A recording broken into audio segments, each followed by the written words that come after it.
All right, welcome back to our spring semester. We are starting things off today with chapter 15. We are going to cover all of chapter 15 in this one set of notes. It's just 3 sections.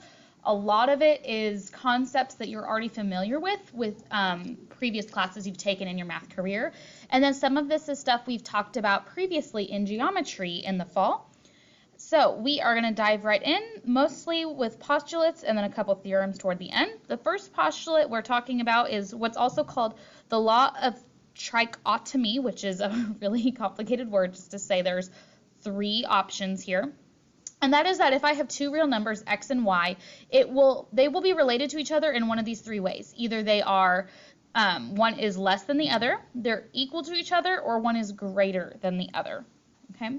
And we're going to use that with our transitive property of inequality here in just a moment. And that says if A is greater than B and B is also greater than C, then by my transitive property, I can also say A is greater than C as well. So let's look at that in this practice problem.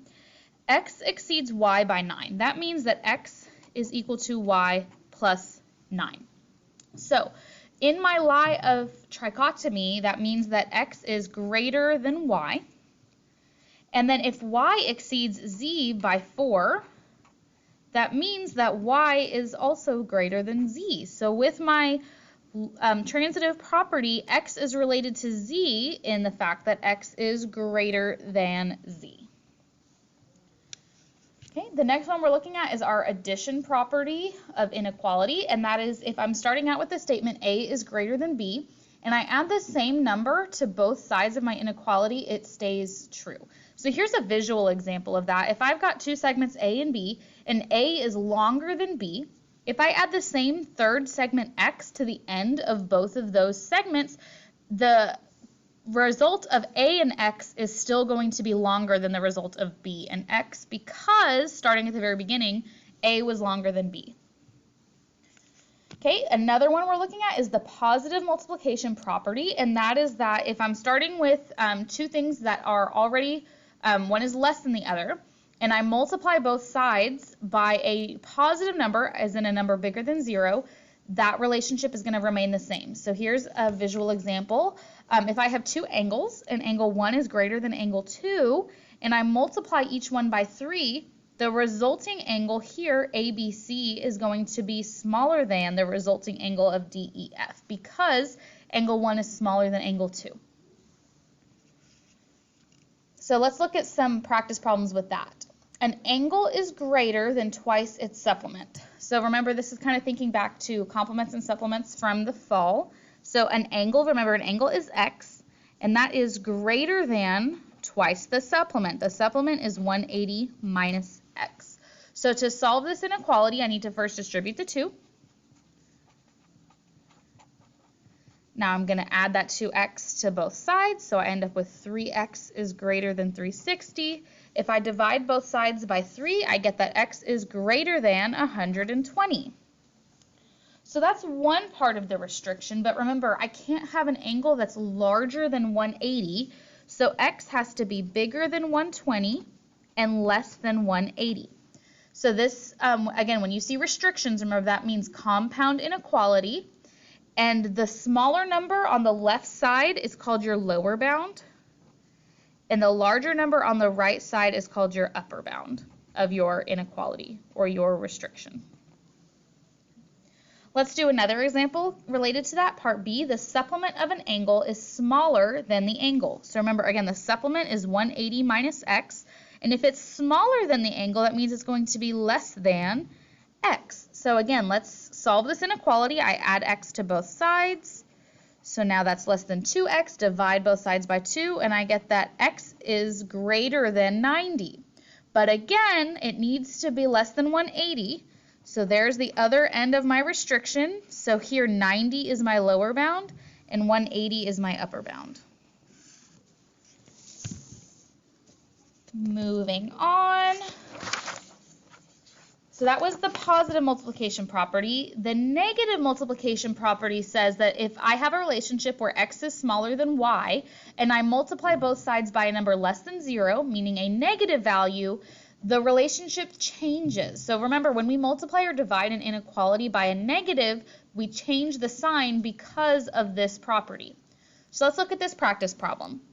I've got a compound inequality and I want to solve it for x. So the way I can get rid of the 3 and the negative is if I multiply everything on the left, the middle, and the right by -3.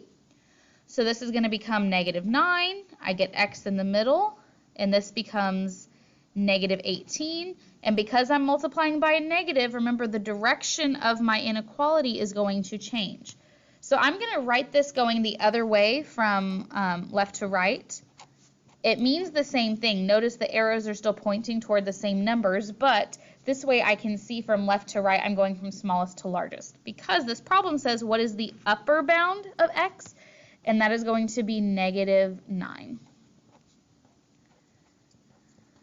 Okay. This next one is something we did talk about in the fall, and this is the triangle inequality theorem, and it says that the sum of any two sides in a triangle is always greater than the third side. So my two smaller sides, the sum has to be larger than the third. So on part A here, I've got 2, 5, and 10. 2 and 5 are my smaller ones. 2 plus 5 is going to be 7. 7 is less than 10, so this is not a triangle. Now on B, if the sides of a triangle are 18, 8, and x, so an unknown value, find the set of positive values for x. So this means it's going to be an inequality. What values could x be and still satisfy that triangle inequality, meaning the sum of the two smaller sides is bigger than the longest side. So let's look. I've got 18, 8, and x. So x can be one of three things. It could be my longest side. It could be my shortest side, or it could be the medium, right? Not the longest, but not the shortest. So we're going to look at each of these three scenarios and see what values x could be. So starting with the longest side, if x is the longest side, that means 18 and 8 are my smaller sides. So x needs to be smaller than 18 plus 8, which is 26. So there's one restriction. X has to be less than 26, okay? Now, if x is my shortest side, that means 18 is going to be the bigger side. So 18 needs to be less than 8 plus whatever x is. And if I'm solving this for x, I'm going to subtract 8, and I'll get that x has to be greater than 10. And if x is my middle side, my medium-sized side, that still means that 18 is going to be the largest side. And my restriction here is still that x has to be greater than 10. So my two restrictions are that x has to be bigger than 10 and less than 26. Again, when you're writing your compound inequality, you're going from smallest to largest. So your smaller boundary was 10, your larger boundary was 26. Here are the restrictions. Lower bound is 10, upper bound is 26. Okay. If we have a triangle and our two sides are not congruent, we know the angles opposite them are not congruent. And the longer side is going to be opposite the larger angle. So here, if AD is bigger than CD, that means the angle opposite AD, which is angle 2, is going to be larger than the side opposite CD, which is angle 1. So angle 2 is greater than angle 1, and the reason for that is because it is opposite the longer side.